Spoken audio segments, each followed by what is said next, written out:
Joining me now is News Corp columnist Angela Mollard and Sky News contributor Louise Roberts.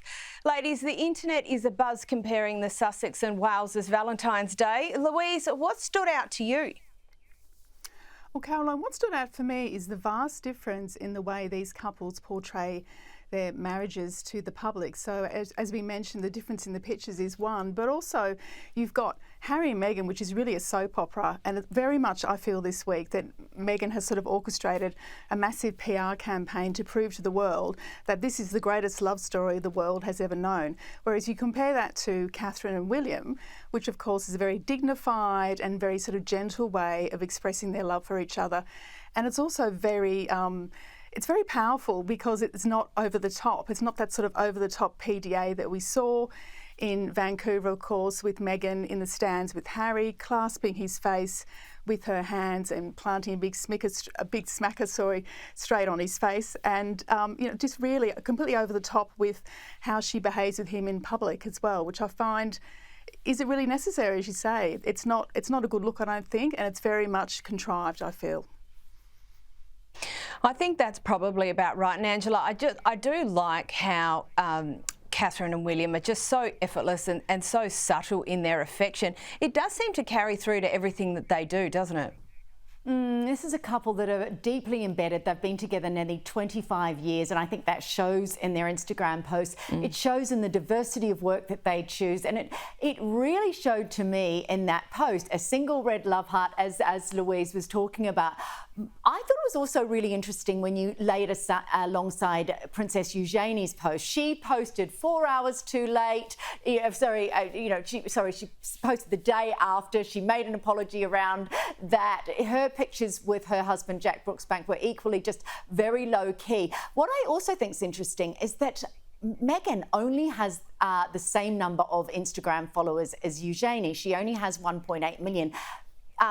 The Kate and William have 16.8 million. So it shows you why Meghan is really trying to make up ground here in terms of her being a brand. Her delivery was very lifestyle influenced. So that's the direction we're going on. Whereas with William and Kate, what we see there is a couple really coming into their own. They've struggled through the last year and they've found gravitas and restraint in everything they do. Absolutely, and I think Eugenie probably represents a whole heap of couples who did realise the day after and got to it, so no judgment from me. As we discussed on the show last week, the Invictus Games has been on in Vancouver. Now, this is what Harry had to say during an interview on the Canadian television network CTV. Hey, what's going through your mind right now as you're watching this and seeing the competitors pour their hearts and souls onto the court? One of the things I care most about is the atmosphere, because I mean, maybe it doesn't mean that much to them, but for me, to be able to create the atmosphere for them makes them feel like superstars. The harder thing to do is to merge the general public with military, and for them to feel like I don't have any connection to military families, but I went to this sporting display and it was incredible. He also spoke to People magazine while in Canada, saying, "To have my wife here supporting me is amazing. I love that she's by my side. It's such an important piece to this whole adventure." Now, Louise, did we learn anything new about Harry in any of these interviews? I think the interviews reinforce what he has described as a sacred obligation he has to these veterans, and it's so wonderful to see him in his space where he really does flourish, supporting veterans and their families. And it's great to see him, really pushing that message and being so devoted to it. What was also interesting, I thought, is that TV interview he revealed pretty much that there won't be any more siblings for their children anytime soon. His view was that 1 or 2 kids is probably good. He has friends, of course, who have 5 children. He thinks they're crazy, and he said, well, it's your own fault. You've got 5 kids, clearly. So I thought that was rather interesting, because royals don't really tend to go very public with their sort of family planning thoughts on that matter.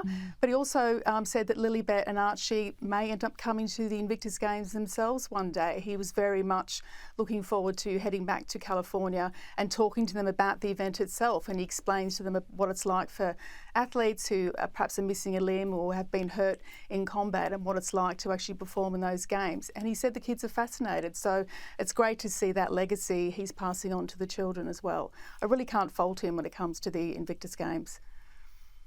No, indeed, can't fault him at all. Totally agree. Angela, is there anything else you'd like to add there?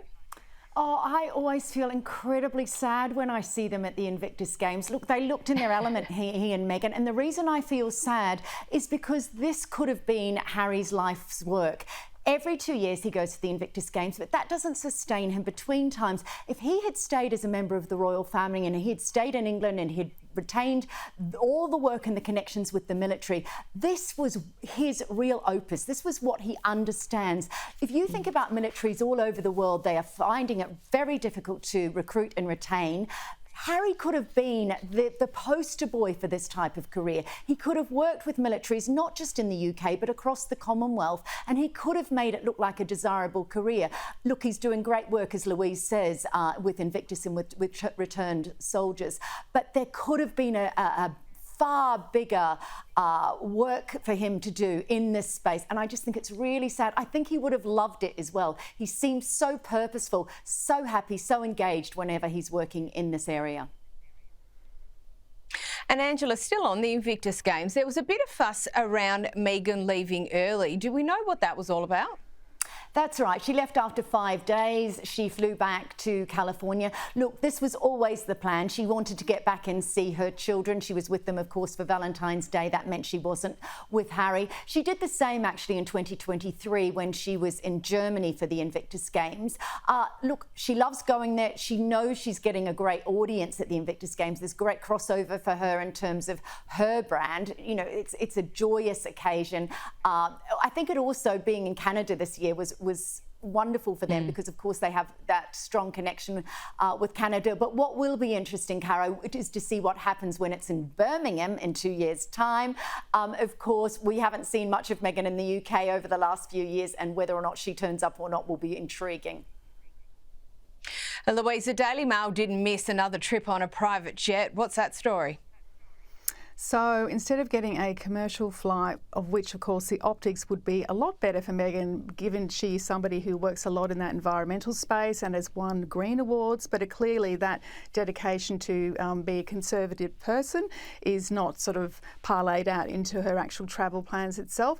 Yes, so she took a private jet from Vancouver to Seattle for a scheduled stop, but we don't really know why she went to Seattle, and then on to Santa Barbara itself. And I believe it was something like 800 gallons of fuel, apparently, which is a lot of fuel, and like oodles of carbon dioxide pumped out into the atmosphere. So please, these celebrities who go down the green route and then get on their private jets, we've absolutely had enough of it. I do not understand why they don't see it is such a hugely hypocritical thing to do.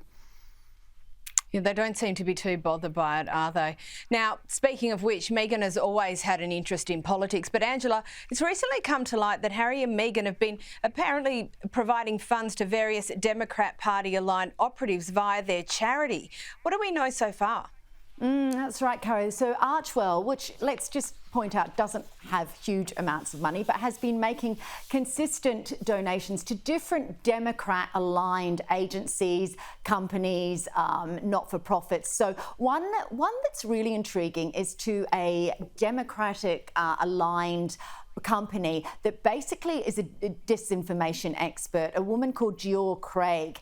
Now, they've paid out money to her 2 years running. What I can't work out is whether they're paying it to support this woman in her work with the Democrats, or whether she's a disinformation expert who's on their books, that they actually are requiring her services to counter some of the what they perceive as disinformation about them. There's other donations. There's a donation to a not-for-profit which is set up by some major rich players who fund the Democrats, and also to Ashley Biden, who set up a women's charity. That's the biggest donation they've made, $250,000. Now, when questioned about these donations, because of course the royal family have to be neutral when it comes to political issues, the response from their team was that it's misguided to think that this is any sort of political endorsement, and that they were simply supporting agencies and charities that they think require that support and are doing good in the world. So interesting to see.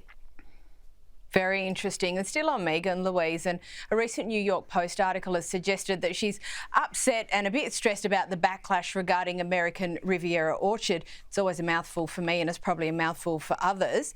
Understandable. Things haven't quite gone to plan. I'm not quite sure how she resurrects things, though. Well, that's a very good question. I think perhaps we should call it American Riviera ordeal, because that's what it's become for Meghan. And this sort of information's come via Tom Quinn, who of course has written that warts and all behind the scenes with the Palace staff book, which is just dropping bombs all over the place. Apparently Meghan's sort of dissatisfaction with how her career as a lifestyle guru is going is causing issues with her marriage because she's so stressed about it. But let's face it, it's still a bunch of trademarks and a sort of an ambit claim at the moment. If she actually launched a product, it may actually assuage some of the sort of the stress she's having around it, or the guilt that it's not working, or the pressure and so forth. And I do think she's become too niche in a way. I think she's become too, wanting to do everything and everyone, and not actually, she's not a businesswoman clearly. So I'm not surprised she's stressed because it's not working. And Angela, I've only got about 45 seconds left, but a very interesting piece by Camilla Tomney in the UK Telegraph regarding Prince William being the royal family's secret weapon. What's her proposition and what's your view? Absolutely think she's right. She makes the point that William has sort of come into his own, that we thought that Spare and some of the revelations that Prince Harry gave in that book would be destabilising for William. Quite the opposite.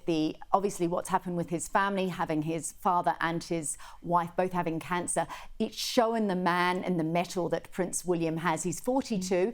It's the age where his grandmother had been on the throne for 17 years, but we're finally seeing a William that we can believe in as a monarch.